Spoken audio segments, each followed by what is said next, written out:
esses falsos profetas, eles levantam a moral das pessoas, eles querem colocar o ser humano num patamar que não está, vamos dizer assim, palestras motivacionais, que a pessoa sai dessas palestras se achando.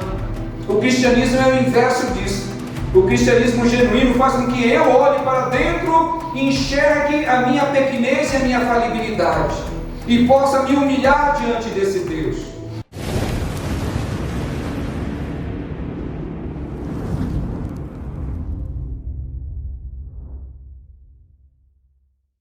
Nós vamos meditar no texto que ele está em Mateus.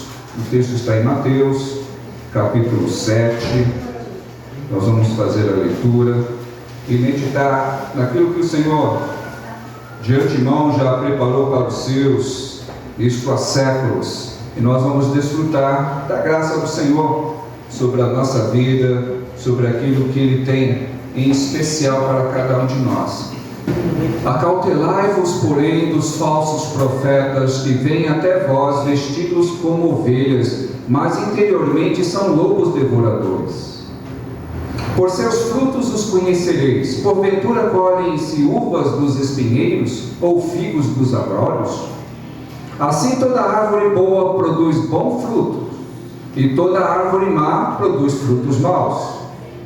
Não pode a árvore boa dar maus frutos, nem a árvore má dar frutos bons.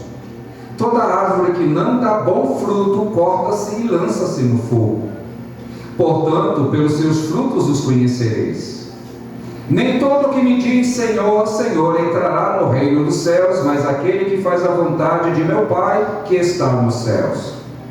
Muitos me dirão naquele dia: Senhor, Senhor, não profetizamos nós em teu nome? E em teu nome não expulsamos demônios? E em teu nome não fizemos muitas maravilhas? E então lhes direi abertamente: nunca vos conheci. Apartai-vos de mim, vós que praticais a iniquidade. Até aqui. Vamos orar. Ó Deus, nós nos colocamos mais uma vez diante de Ti e da necessidade que nós temos do Teu esclarecimento, da Tua graça, da Tua misericórdia sobre as nossas vidas.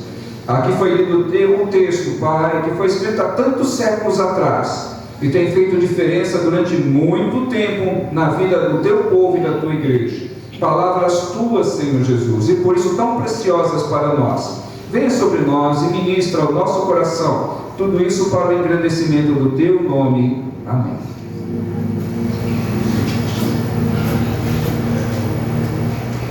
Nós fizemos a leitura no Evangelho de Mateus. O Evangelho de Mateus é um evangelho que traz uma dinâmica um pouco diferente dos outros evangelhos. O Evangelho de Mateus, segundo os estudiosos, foi escrito para instruir, assim, aos cristãos judeus. E foi escrito também com essa temática mais judaica, uma linguagem mais judaica.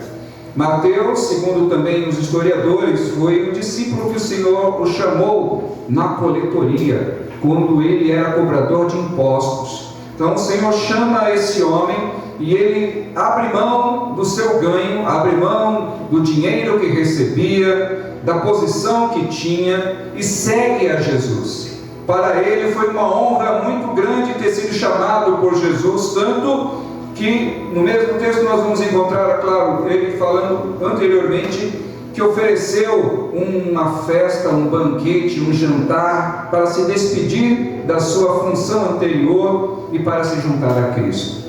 Então podemos imaginar que alguém que teve esse perfil, que foi chamado pelo grande mestre, quando fala, escreve a respeito de Jesus, ele tem uma intenção, e é o Espírito Santo, e foi e continua sendo o Espírito Santo que induz tanto aqueles que escreveram quanto induz aqueles que falam nos dias atuais.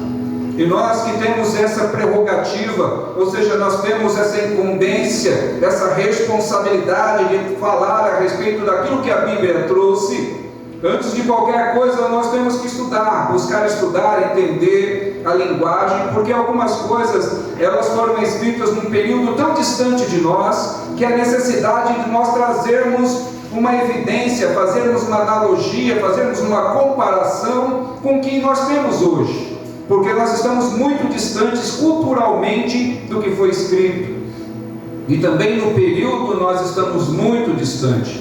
Estamos no século 21, vivendo um cristianismo que já houve grandes mudanças durante esse percurso dos séculos.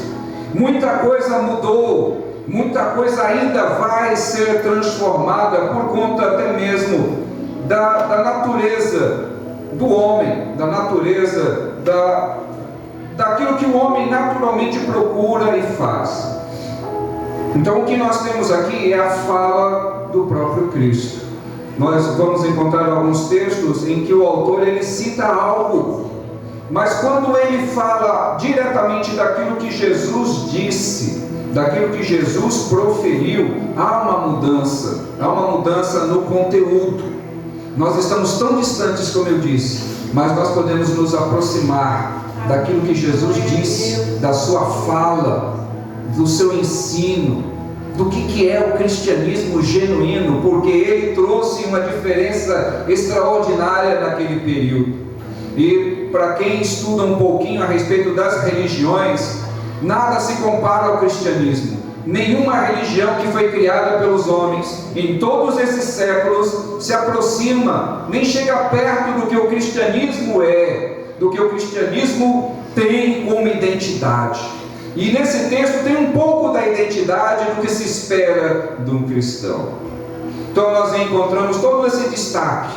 Jesus ele traz um ensino, e esse ensino ele estava fazendo comparação com os fariseus, com os doutores da lei, com aqueles que viviam naquele período, que era a princípio, quando Deus traz Abraão, quando Deus faz o seu chamado para esse primeiro homem, ele diz que a partir da vida daquele homem,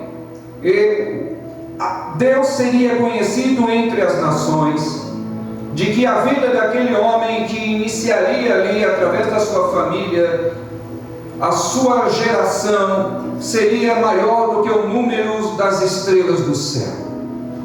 E poderíamos imaginar, ou até mesmo imaginar, que aquilo diria respeito apenas à questão da multiplicação genética, mas não.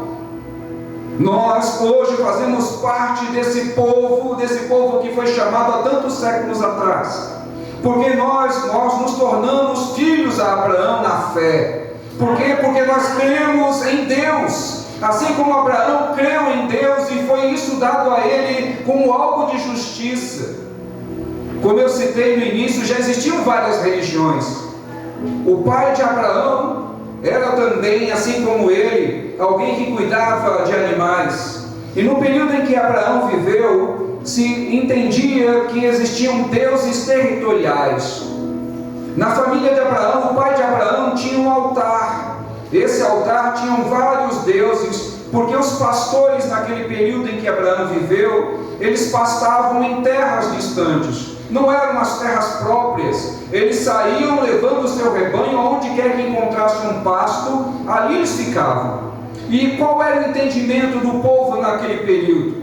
Se eles estivessem em uma região, eles precisariam saber qual era o Deus daquela região, para eles não estarem ofendendo, não estarem invadindo, e antes de qualquer coisa oferecer um sacrifício a esse suposto Deus. Então os pastores daquele período, eles tinham vários deuses e levavam esses supostos deuses, ou seja, essas imagens, para que aonde quer que eles estivessem, eles tinham uma imagem do Deus daquela região. E quando o Deus único chama Abraão, ele diz: eu sou Deus, não existe outro além de mim.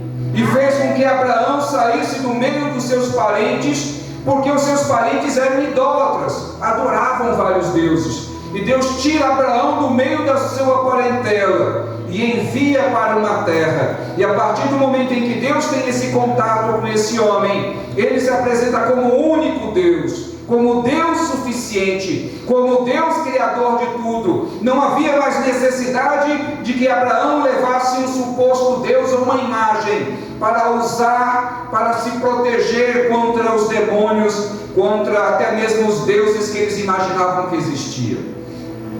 E qual a importância disso tudo? A importância é que nós fazemos parte desse projeto de Deus, desse número gigantesco de filhos espirituais, não filhos naturais, mas filhos espirituais. Hoje no mundo nós somos mais de 4 bilhões de cristãos, e já partiram desde quando o cristianismo iniciou, provavelmente muito mais do que esse número de homens que já partiram, que vão fazer parte, já fazem parte desse povo celestial. E nós vamos fazer parte também desse povo, porque nós vamos partir dessa terra.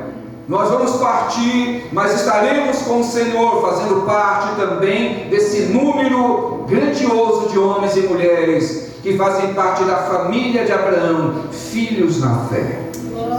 Tudo isso é extremamente importante para nós, porque nós estamos falando do que é genuinamente o Evangelho, ou seja, nós estamos falando do que é o cristianismo, do qual é o chamado desse Deus.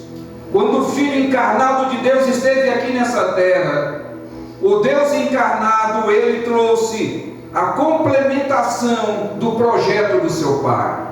Jesus veio também da descendência de Abraão, também veio da mesma descendência pelo qual Deus chamou esse homem, e não poderia ser diferente.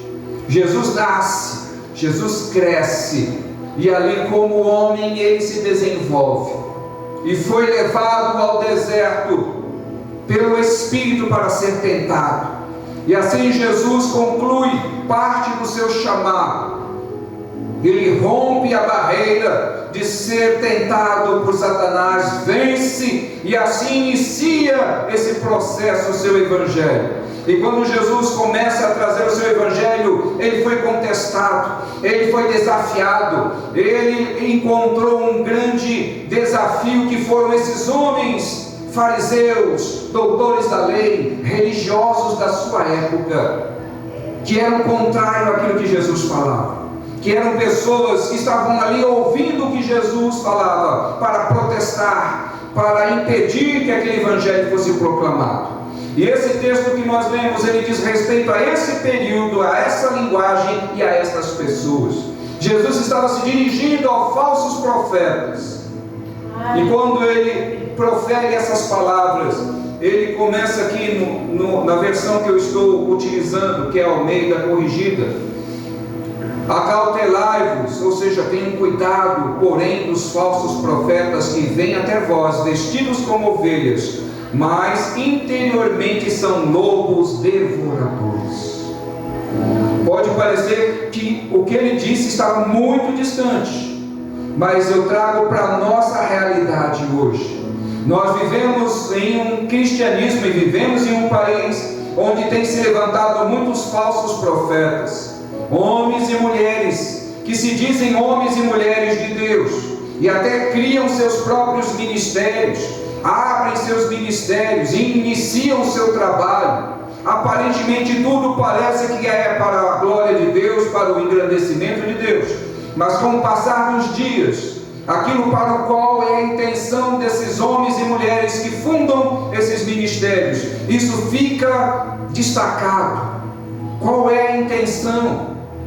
O próprio texto diz que estes que se colocam aparecem como se fossem ovelhas, mas na realidade, não faz muito tempo, nos Estados Unidos, surgiu um lobo devorador, um falso profeta, que enganou uma grande quantidade de pessoas.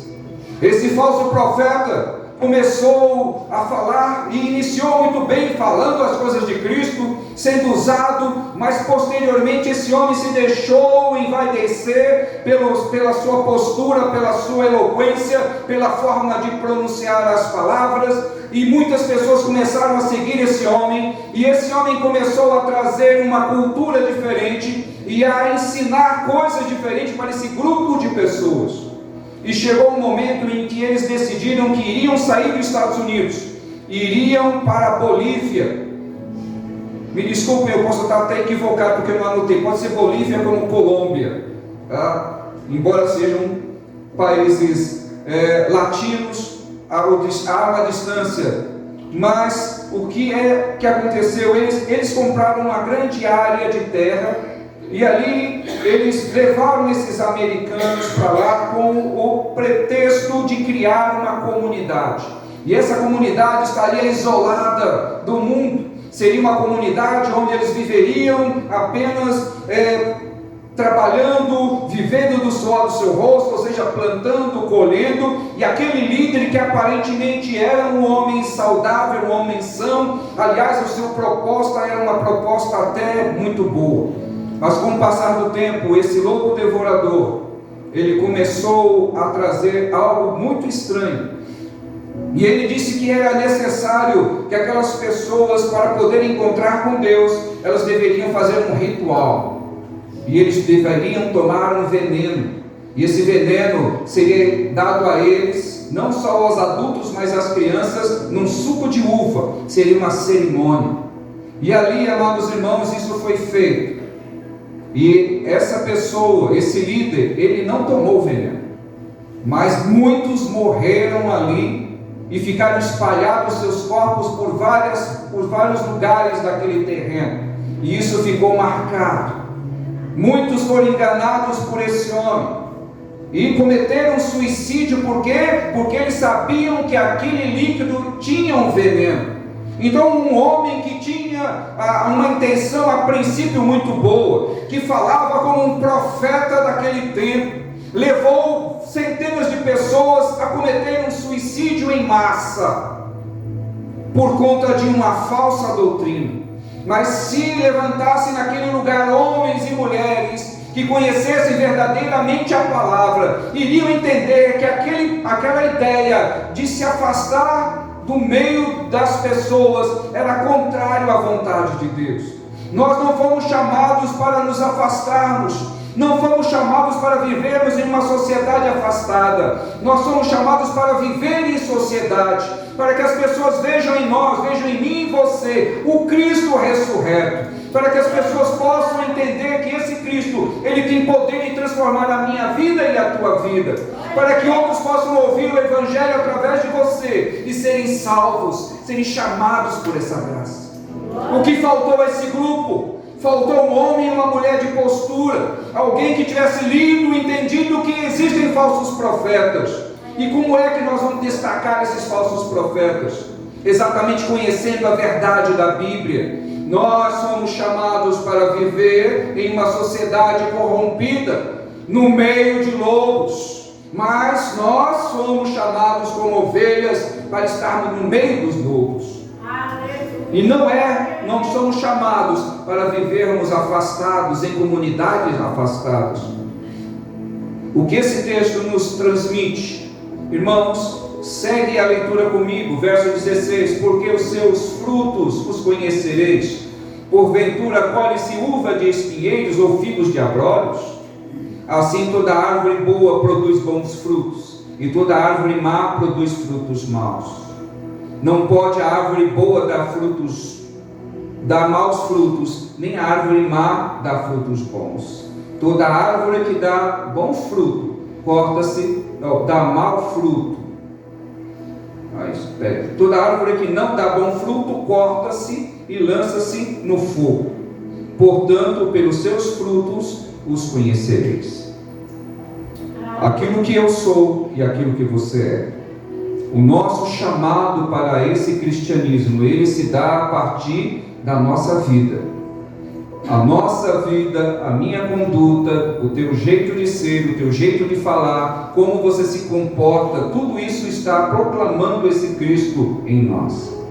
E é por conta disso que nós temos falado aqui abertamente para os irmãos, que é necessário, irmãos, que nós venhamos a ser transformados pelo poder do Espírito Santo. Nós temos dito, temos ensinado, também temos feito isso. Eu tenho pedido, o Senhor tem me dado essa graça, de a cada dia poder perceber as minhas falhas, perceber o quanto eu preciso ser transformado e deixar que esse Espírito venha transformar a minha vida. Aleluia. E para quê, irmãos? Para que o mundo veja. Não é para eu nem você aparecer para os irmãos como um crente superior, não é para eu ficar me exibindo, nem você se exibindo, o quanto Deus nos usa, não. é para que eu e você seja cristão, não aqui dentro, mas cristão lá fora, porque é isso que vai fazer a diferença.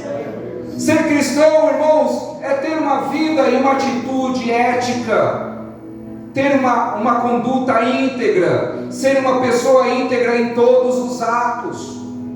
Aleluia. Os falsos profetas, que já se levantaram e ainda continuarão se levantando, o que está aqui nesse texto é que eles têm a pretensão logo de cara de tirar aquilo que as ovelhas têm. Tirar a gordura das ovelhas, na linguagem de hoje, atualmente, significa o quê? Tirar dinheiro. Tirar o máximo que puder das pessoas. E para quê? Para se tornarem ricos, para se tornarem famosos, para poderem comprar suas mansões, para comprar um jatinho particular, para andar com um carro blindado, para expor a riqueza. Porque qual é o pensamento de um homem ou de uma mulher de Deus quando procura envolver-se com a obra de Deus? Tudo aquilo que for arrecadado deve ser empregado para que seja Deus exaltado. Não é para nós construirmos grandes catedrais, mas é para que a igreja ela possa ajudar aos necessitados. Irmãos, se vocês tiverem a oportunidade de comprar o livro Os Heróis da Fé, vocês vão encontrar ali testemunhos de homens que tiveram muito, Deus deu muito a eles, entrou muito dinheiro no ministério deles, mas cada um deles, eles usaram todo esse dinheiro fazendo orfanatos para cuidar de crianças órfãos. Foram homens que mandaram e imprimiram muitas Bíblias e enviaram para os países onde não se tinha o Evangelho. Foram pessoas que dedicaram a sua vida e todo o dinheiro que Deus deu ao ministério deles para implantar mais e mais igrejas e escolas, num período onde as escolas eram poucas. E isso é o exemplo de alguém que é transformado pelo poder, muito diferente do que nós podemos ver nos dias atuais. Homens que se levantam, usam a mídia a seu favor, usam a internet, usam o YouTube para se promoverem e se tornarem ricos, famosos. E às vezes fazem uma pequena doação e gravam, fazem um vídeo parecendo que estão fazendo uma doação maior do mundo. Aquilo não é nem 1% de quanto eles arrecadam. E eles, além de arrecadarem muito, ainda querem pousar de benfeitores. E os homens que Deus levanta e as mulheres que Deus levanta, irmãos, eles não se apresentam como benfeitores. Eles não querem que o nome deles saia em algo que eles estão ajudando a sociedade. Eles não colocam o nome deles no ministério. Não colocam a foto deles como se fosse uma propaganda pessoal do ministério. Mas esses homens e mulheres que Deus tem levantado são pessoas que trabalham de uma forma incógnita. Eles não querem que a figura deles seja representada, mas eles querem que Cristo apareça e eles diminuam. Então é fácil notar, mas mesmo assim muitos ainda continuam sendo enganados. Continuam sendo enganados pelos falsos profetas. Nem todos que me dizem Senhor, Senhor, entrarão no reino dos céus, mas aquele que faz a vontade de meu Pai, que está nos céus. Muitos me dirão naquele dia: Senhor, não profetizamos nós em teu nome? E em teu nome não expulsamos demônios? E em teu nome não fizemos muitas maravilhas?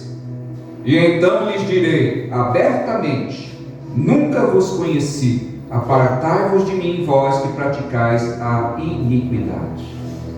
O que significa iniquidade? Iniquidade é um pecado. Iniquidade é postura indecorosa. Iniquidade é se posicionar e trazer escândalo. Veja bem, irmãos, como que Cristo foi quem proferiu isso. Não foi Mateus quem determinou, não foi Lucas quem determinou, fala do próprio Jesus. E dizendo como, irmãos, veja bem, ele diz aqui nesse texto, que naquele dia, muitos me dirão, ou seja, vão de alguma forma aparecer diante do Senhor. E o Senhor dirá: eu nunca os vos conheci. Apartai-vos de mim, que praticais a iniquidade. Imagine, irmãos, aparentemente fazer uma obra tão grande aqui nessa terra, ser uma pessoa que aparentemente é um benfeitor, estar aí talvez fazendo milagres, porque o nome de Cristo tem poder, talvez fazendo aí um movimento evangelístico muito grande. Por quê? Porque a palavra de Deus tem poder por si só, e ganhando muitas almas. Isso também acontece porque é o Espírito Santo quem convence. E essa postura de achar que por aquilo que fez está servindo a Deus, e depois ouvir do próprio Cristo: então lhes direi abertamente, nunca vos conheci. Que tragédia, que coisa terrível é para a vida daqueles que infelizmente não se colocaram diante desse Senhor, não aceitaram qual é o verdadeiro cristianismo. Hoje pela manhã eu tive a oportunidade de estar ali com os irmãos da Igreja Batista Nova Sião, pastor Carlos. Eu fui convidado para trazer uma palestra para os homens, e o tema era falar a respeito de sacerdócio do lar. E o texto que foi me dado como base foi Jó, capítulo 1. Eu li do verso 1 ao verso 5, e preparei algo para trazer para aqueles homens, e aparentemente algo assim que é normal você entender no meio evangélico, quando se fala de sacerdote do lar, que é um homem que intercede pela sua família, de alguém que ora pela sua família. Mas o Espírito Santo me levou, irmãos, não para falar a respeito de oração, porque oração já é algo que é obrigação de qualquer pai de família ou mãe de família orar pela sua família. E o Espírito Santo me levou para algo que no texto de Jó já inicia falando a respeito que Jó era um homem íntegro, um homem reto e temente a Deus. E o Espírito Santo me levou por essa vertente a respeito da integridade. E eu lembrei de algo que no próprio texto nos diz, lá em Jó, falando de uma forma figurada, que Deus havia preparado uma recepção. E ali aparece diante de Deus os filhos dos homens, e aparece também Satanás. E Deus, Ele próprio diz para Satanás: viste meu servo Jó, homem íntegro e fiel, igual a ele não há. O Deus que conhece a mim e a você sabe o teu nome. E é isso que nós estamos falando aqui, que eu e o meu e o teu nome seja conhecido do Deus eterno e poderoso. Igual o texto que nós lemos aqui, que alguns vão chegar diante de Cristo, mesmo falando que fizeram grandes coisas, e Ele vai falar: eu nunca vos conheci, eu não conheço vocês. E o inverso disso é que a integridade, que a minha e a tua postura como cristãos, até o último dia da nossa vida, seja uma postura de homem e mulher íntegro diante desse Deus, para que quando cheguemos diante do Senhor, Ele conheça, não somente Ele, mas os anjos conheçam o teu nome, o Cristo conheça o teu nome, o Deus Pai saiba quem você é, e Ele abra os braços e diga: venha, venha bendito do meu Pai, para o lugar que nos está preparado antes da fundação do mundo. É isso que eu espero ouvir desse Deus, nosso Senhor. Que quando nós partirmos dessa vida, irmãos, aquilo que eu plantei, aquilo que você plantou, nós venhamos colher no mundo espiritual. Por quê? Porque é para isso que nós somos chamados. Somos chamados para que a minha e a tua vida glorifique a esse Deus. Para que nós venhamos dar testemunho da veracidade desse Cristo em nós. A necessidade, irmãos, de postura. Como o mundo carece de pessoas que sejam referência. Como o mundo carece de pessoas que sejam verdadeiramente cristãos, genuínos. Como o mundo carece de pessoas que tenham integridade de caráter. Que sejam íntegros em seus negócios. Que sejam íntegros nos seus relacionamentos. E principalmente, como nós lemos aqui, que o nosso nome seja lembrado no mundo espiritual, por aquele que nos chamou na sua maravilhosa graça. Amém. O que se espera, irmãos, é que nós não venhamos a seguir falsos profetas. O que se espera é que nós não venhamos a deixar o caminho da verdade e nos enveredar desveredarmos, ou seja, deixarmos o caminho da verdade e seguirmos o caminho da mentira, seguirmos a falsos profetas, homens que usam a mídia, usam o talento natural para enganar multidões. Não pense você, irmão, se nós não estivermos alicerçados na verdade, podemos ser enganados. Eu já citei algo para vocês aqui a respeito do reverendo Moon, um falso profeta que surgiu um tempo atrás, que atraiu milhares de pessoas. E ele criou um ministério. E continua por aí, muitos ainda seguindo o reverendo Moon, seguindo a falsos profetas. Para tanto, a verdade, ela se mostra tão clara e evidente, porque o cristianismo exige mudança. Quando você se depara com falsos profetas, esses falsos profetas, eles levantam a moral das pessoas, eles querem colocar o ser humano num patamar que não está. São, vamos dizer assim, palestras motivacionais, que a pessoa sai dessas palestras se achando. O cristianismo é o inverso disso. O cristianismo genuíno faz com que eu olhe para dentro e enxergue a minha pequenez e a minha falibilidade, e possa me humilhar diante desse Deus. E o que nós encontramos como falsos profetas são aqueles que colocam o homem num patamar, dizem que você é tudo, que você merece tudo, e quando a Bíblia não fala a respeito disso, a Bíblia nos chama de miseráveis. O próprio Paulo escreve isso aos Romanos, quando ele olha para a miséria da sua vida, do pecado, ele diz: miserável homem que sou. Essa é a postura de um apóstolo que foi usado por Deus, que fez milagres através do nome de Jesus, que pregou o Evangelho, que foi espancado, que bateram nele, que humilharam. Essa foi a postura de um homem de Deus, diferente do que nós encontramos nos dias atuais. Falsos apóstolos que querem viver de comodidade, querem viver no luxo, querem viver na ostentação, querem ser aplaudidos, quando um homem de Deus, que poderia ser aplaudido, que poderia ser exaltado por tudo que fez, ele se humilha diante da postura, diante da glória de Deus. Não se deixe enganar, irmãos. Não se iludam com discursos da internet. O verdadeiro cristianismo não nos coloca para cima. O verdadeiro cristianismo nos faz enxergar que nós estávamos perdidos, mas nós fomos encontrados. Não tínhamos mérito algum, mas Ele nos chamou da sua maravilhosa graça. Éramos perdidos, mas Ele nos encontrou e nos deu um novo nome, e nos deu uma nova morada. A Ele toda a glória, toda a honra e todo o louvor.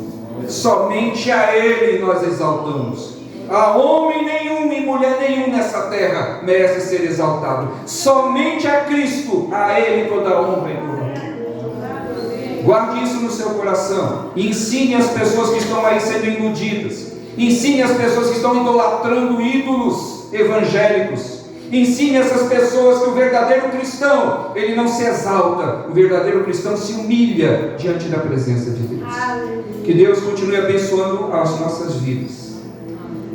Que esse evangelho que é genuíno continue sendo pregado, mesmo sendo um discurso contrário ao que as pessoas querem ouvir, mas é o discurso genuíno. Esse é o discurso verdadeiro. Então entenda que nós somos chamados para glorificar a esse Deus, a exaltar o nome dEle por tudo que Ele já fez e ainda fará em nossas vidas. Amém? Louvado seja Deus.